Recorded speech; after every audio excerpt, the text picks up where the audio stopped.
Hello everybody and welcome to today's vlog. I've got to ask you though today to bear with me because today's vlog is about two young men, one aged 19 and the other aged 20, who died during World War II. I've tried to record this story so many times and it's so upsetting. I've really struggled, so again, please bear with me. Before I start the story though, I do have some updates. So as you know, I was trying to get a photograph, a good clear quality photograph of the skull, of the body in the bog, which was the video that we recorded 3 weeks ago now. Unfortunately, we have not been able to get an updated or clear copy of the photograph. We still have not been able to track down retired detective Andrew Greenslade. So we do have the very widely publicised photograph of the skeleton, which we did send over to the forensics laboratory over at Liverpool University. But unfortunately, because it is not a square on shot of the face, they still cannot use it for any identification purposes. So they have come back to me and said that they still need a better quality photograph. So I have been working with an aviation archaeologist, and what we've done is we've processed another Freedom of Information request, and this is via South Yorkshire Police. But what we've also done as well is we have instructed an internal investigation, because we know that the evidence is there. We know that the photographs even exist, but they don't have copies of them. They say at the moment that they have got no file at all with regards to this. Whereas we know that there is one, because there have been talks even given at Finningley Church, where the gentleman in question does have this evidence that we need to be able to do it, and is now withholding it as well. So we have put in this second Freedom of Information request. And I know the people were so lovely with me, excuse me, over the finding of the Lancaster Bomber, which was our vlog 2 weeks ago. Obviously some items were handed in to me that did belong to this crash site.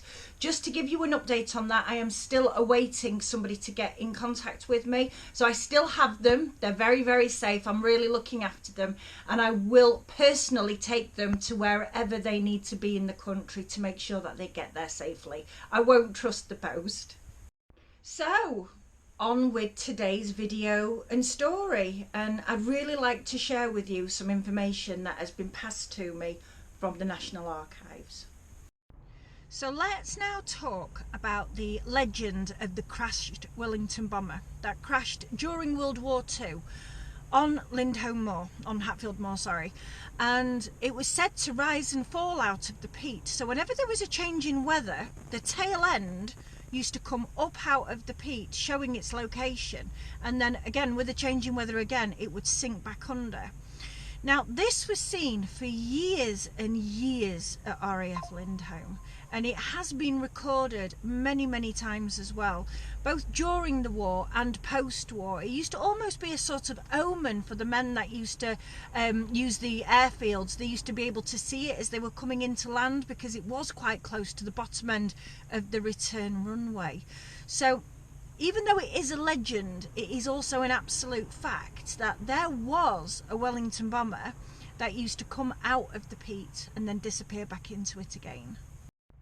So let's tie that in now with other known facts that we have. So there's also a man who's posted on a forum online all about Hatfield Moors and growing up at Lindholme. And apparently, once upon a time when he was a kid, he brought home some .303 live rounds from a plane wreck, and by the time he took them home, his dad gave him a clip around the ear. That is a tale that a man has told that is posted online. Whether it's true or not, only he knows. But I do know that .303 live rounds were recovered from a Wellington crash out on the moors. Really eerily, and this is really eerie and also really sad, in both of the legends of the live rounds, the .303 rounds, and the plane that went under and came back out of the peat moors, there has always been a story about human remains being still on the plane. So what happened where did this plane come from? Why are there still remains out there on the moor? This is going to be really tricky for me because I cannot share the exact documents from the National Archives because I'm just not allowed. But I'm going to take you back to the moors now, and I'm going to try and explain the best I can. On the 11th of June 1942, a Wellington bomber left RAF Finningley at 1 p.m. It had a crew of only 2 on board. Pilot Sergeant Brian Edwin Rook, age 20, and air bomber Sergeant Basil Everard Francis Jones, age 19. By 1:15 p.m. it had crashed on Hatfield Moors, just east of Canberra Cottage Farm, close to the RAF Lindholme boundary.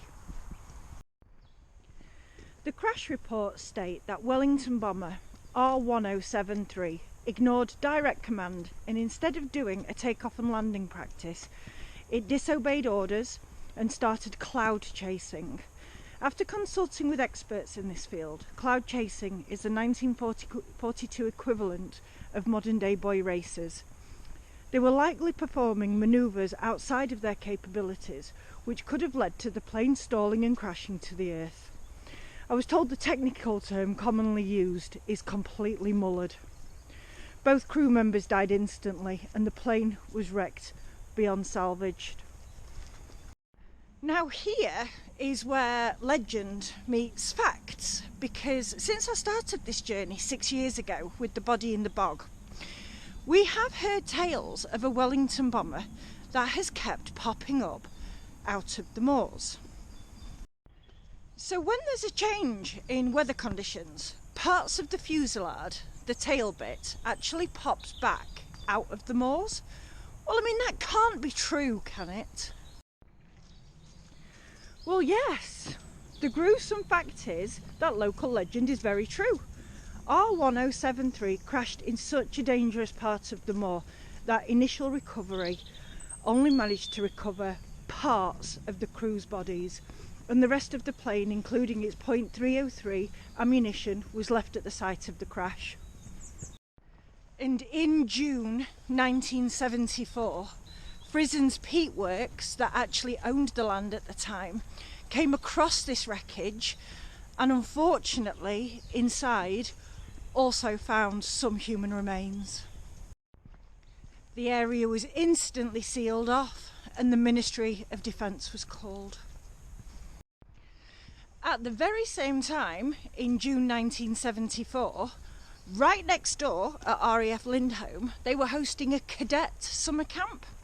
And one of the leaders was an avid plane historian, and he was so enthralled with the story of this Wellington bomber when, I suppose, gossip spread around RAF Lindholme that it had been found again, that he actually contacted the people involved and asked to be part of the new salvage crew. But when the actual recovery of the plane and also the human remains started, it was unfortunately almost impossible to identify exactly which Wellington bomber it was at that particular time. However, the bone fragments were only in 2 locations on the Wellington bomber: the pilot's seat and the bomb bay. Wellington bombers usually have a crew of 6. So how many crashed at RAF Lindholme or next door on the moors with only a crew of 2? Also, historically, when bodies have been recovered from the moors and plane crashes out there, they've usually been recovered whole. So how many plane crashes involved just taking partial bodies out? It was starting to narrow down exactly which plane this really was. R1073 became the most likely suspect. Our chap from RAF Lindholme's cadet camp dug further through RAF Lindholme's crash reports from World War II. He matched this crash site to the coordinates of crash sites R1073, and it was, of course, a match. Soon after the excavation started, the ground became like quicksand. Only the top 2 to 3 feet was solid. After that, the digging machines started to sink inwards of the crash site.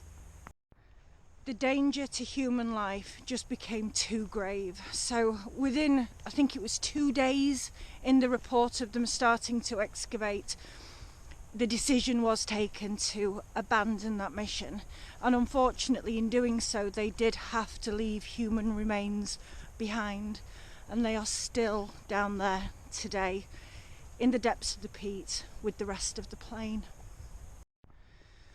Even though back in 1974 it was really difficult before DNA to be able to identify exact body parts, obviously there were only 2 people on board this plane, the pilot and the air bomber.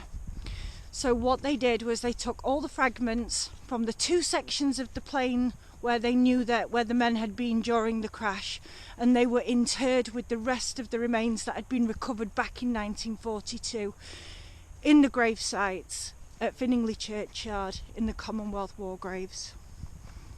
Now, you would think that that would be the end of the story, but 2 weeks ago I was trying to identify a crash plane, the one that turned out to be the Lancaster Bomber out on Hatfield Moors.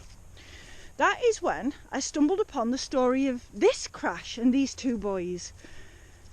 And also, along with the whole story of the crash of R1073, it also gave the coordinates when I got all the paperwork from the National Archives. Here, on the peat moors, on this mound, which for years and years and years people have believed is the crash site of Wellington bomber that was piloted by the Polish crew, WWII, is actually the crash site of R1073. It's always been accepted that this was a Wellington bomber crash site because of the items and the debris and the geodentic structure that was found. But unfortunately, it's the wrong one. This is the crash site here of R1073, confirmed by all of the details and the coordinates at the National Archives. This is the plane that between 1942 and 1974 rose out of the peat. It was raided by souvenir hunters taking parts of the plane and the .303 live rounds.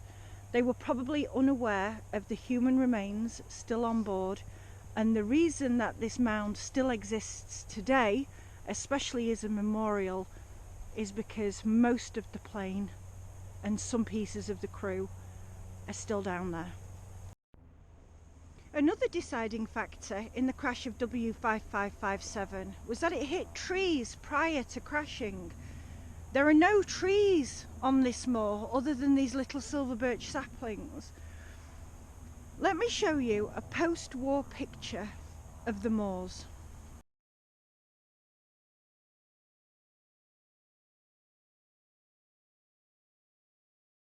I believe the top circle is actually the crash site of W5557. It is right next to the known sandbank that is Lindholm Hall, and at the time that would have been the only place around here that would have been stable enough for large trees to grow on, trees that would impact on the crash of a plane.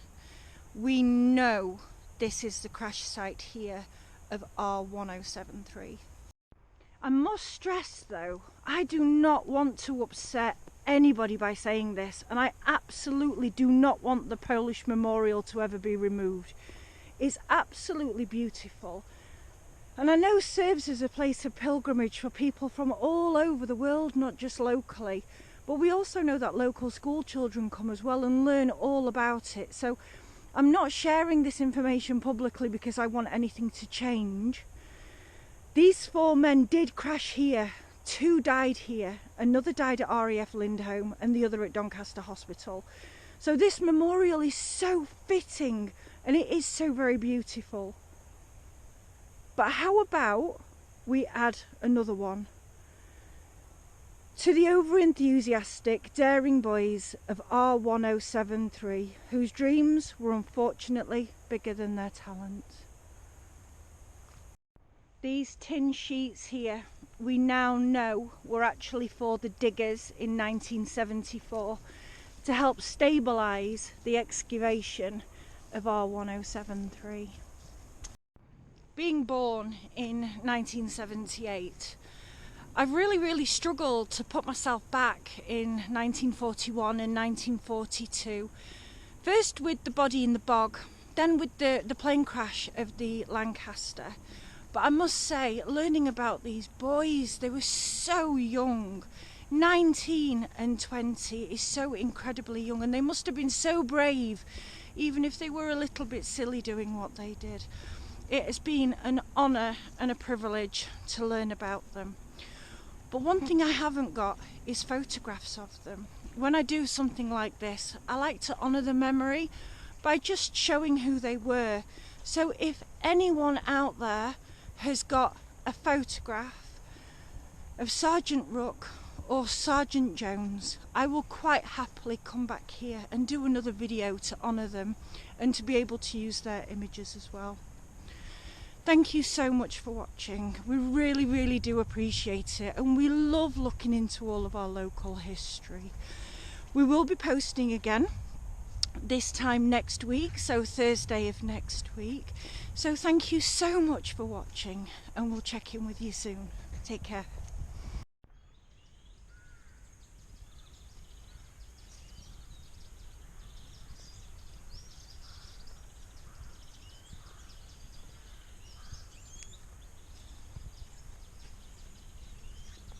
Rest in peace, boys.